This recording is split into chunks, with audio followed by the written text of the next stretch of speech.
सुबह एक शिक्षक ने एक वीडियो भेजा, अल्ट्रा कैल्सिट्रिक है ना, ये सबकी बस की बात है भी नहीं लगाना। जब तक सवाल में 20 से 22 ऑप्शन नहीं होंगे तब तक अल्ट्रा कैल्सिट्रिक लगने लगेगी। 18 मिनट तक भी इस सवाल को करते रहते हैं और देश के सबसे बड़े शिक्षक है, नंबर 1 शिक्षक है, ऐसा आप मानते हैं। इससे क्या हो रहा है ना, बच्चे गुमराह हो रहे हैं। अरे इसमें प्रेजेंस ऑफ माइंड लगता है, जिसके पास होगा वो लगा पाएगा। देखिए, लोग बोलेंगे आपको कि ये अल्ट्रा कैल्सिट्रिक काम की नहीं है, लोग गुमराह करने की पूरी कोशिश करेंगे, वो ये नहीं सोचेंगे कि इससे आपका भविष्य बन रहा है। मैं फिर से दावे के साथ कहता हूं कि जब तक सवाल में 20 से 22 ऑप्शन नहीं होंगे तब तक अल्ट्रा कैल्सिट्रिक लगने लगेगी। और ऐसा कोई एग्जाम नहीं है जिसमें 4 से ज्यादा ऑप्शन होते। आप यकीन नहीं करेंगे, मुझे सुबह एक शिक्षक ने एक वीडियो भेजा, मैं आपको दिखाता हूं कि किस तरीके से लोग बोलते हैं और फिर जवाब भी देता हूं बहुत पोलाइट तरीके से, बिकॉज आई ऑलवेज रेस्पेक्ट। ठीक है, आप देखिएगा जरा, आपको खुद समझ में आएगा अगर मैं गलत बोल रहा हूं तो। मतलब बड़ा खराब भी लगता है कि अगर कोई चीज अच्छी है, किसी की भी अच्छी है, तो उसको अप्रिशिएट करने में कोई बुराई नहीं है। लेकिन मैं आपको एक बात बताता हूं कि ये जो अल्ट्रा कैल्सिट्रिक है ना, ये सबके बस की बात है भी नहीं लगाना, और इसका महत्व समझना भी सबके बस की बात नहीं है। क्यों नहीं है? क्योंकि जब आप एग्जाम में बैठते हो ना और 1-2 बार फेल होते हो और फिर सफल होते हो, तब आपको डिफरेंस समझ में आता है कि मैंने सिलेबस खत्म कर लिया था लेकिन सिलेक्शन नहीं हुआ था, मेरे मार्क्स या मेरी नॉलेज मार्क्स में कन्वर्ट नहीं हुई थी। ये वही बता सकता है जो खुद कई बार एग्जाम में बैठा और फिर उसने निकाले भी है वो एग्जाम। इसीलिए लोग नहीं समझ पाएंगे। आप देखो, ये खुद भी गणित के इतने बड़े शिक्षक हैं। मैं चाहता तो इस चीज पे वीडियो बना देता, बट मैंने वीडियो नहीं बनाया। मैं इसीलिए इस बैच में बता रहा हूं। आज अल्ट्रा कैल्सी बैच की दूसरी क्लास है। आप देखो, मेरे को स्पेशली आया कि जी 13 मिनट पे सुनना है इस वीडियो को, और आप बताना कि मैंने अभी परसों सीआई का एक वीडियो लिया था, अल्ट्रा कैल्सी बैच में पहला वीडियो लिया था, और आपने देखा भी होगा कि पहले वीडियो में मैंने बहुत अच्छे से सीआई को तोड़ना बताया कि ये डिफरेंस पे सवाल आता है। अब ये कई सारे डिफरेंस के सवाल लाए हैं, खुद कुछ बना के लाए हैं, कुछ खुद एग्जाम में आए हुए लेके आए। वैसे मैं चाहूं तो हर सवाल का खात्मा या पोस्टमार्टम, हर एक सवाल का जो ये खुद भी बना के लाए उनका भी बहुत आसानी से अल्ट्रा कैल्सिट्रिक से कर दूंगा जब आपको सीआई बताऊंगा। बट अभी आप 13 मिनट पे ही सुनते हैं जो 13 मिनट पे इन्होंने बोला, ये आप सुनिए। ऐसा बहुत लोग करते भी हैं कि वही चुनिंदा सवाल जिनमें कुछ जादू सा हो सके वो दिखाते हैं, लेकिन पूरी जो ब्रॉड पिक्चर है वो अलग होती। ट्रेलर सबको हर फिल्म के बढ़िया लगते हैं, लेकिन फिल्म 90% बकवास होती है जब आप ग्राउंड लेवल पर उतरते हो। हम वो काम नहीं करते। अब देखना, ये खुद ही पता है क्या कह रहे हैं कि ट्रेलर सबको अच्छे लगते हैं और फिल्म 90% बेकार होती है। फिर ये भी कह रहे हैं कि वो ट्रेलर दिखाते हैं, हम फिल्म दिखाते हैं। पहले कह रहे हैं कि फिल्म बकवास होती है, ट्रेलर अच्छा होता है।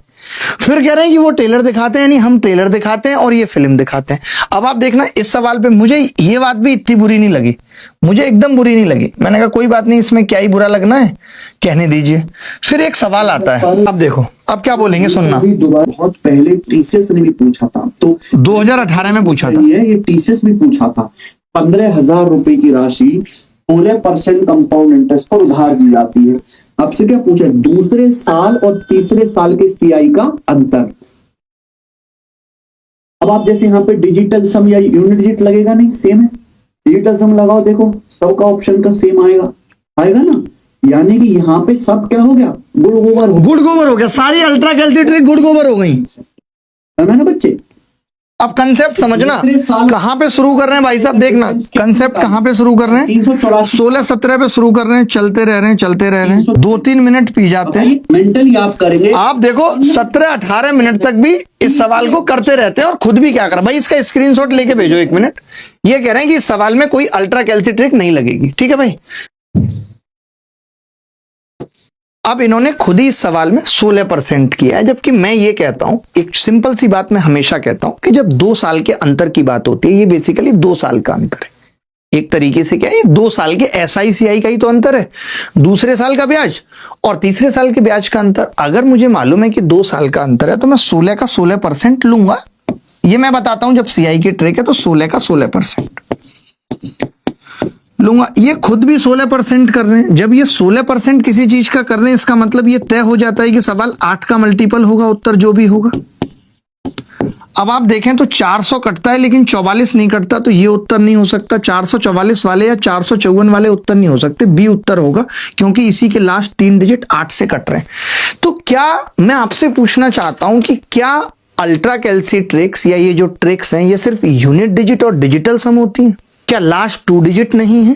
क्या 8 का मल्टीपल नहीं है?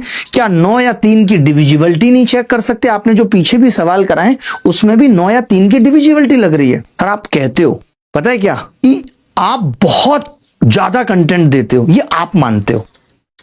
आपकी वजह से दिए गए कंटेंट से कट ऑफ बढ़ जाती है, ये आप मानते हो, हम नहीं। इस बार तो कट ऑफ गिर गई, आप नहीं बताने आए कि मैंने 1 साल पहले कम कंटेंट दिया है, आप ये भी बताने आते हैं। तो अगर कोई मेहनत कर रहा है तो उसके काम को अप्रिशिएट करिए, हम भी करते हैं। जहां हमें लगता है कि आपने किया, हम करते हैं, और देखिएगा तब भी करेंगे। आप देश के सबसे बड़े शिक्षक हैं, नंबर 1 शिक्षक हैं, ऐसा आप मानते हैं। बट ये नहीं कि कोई सवाल दिखा दे, इससे क्या हो रहा है ना, बच्चे गुमराह हो रहे हैं।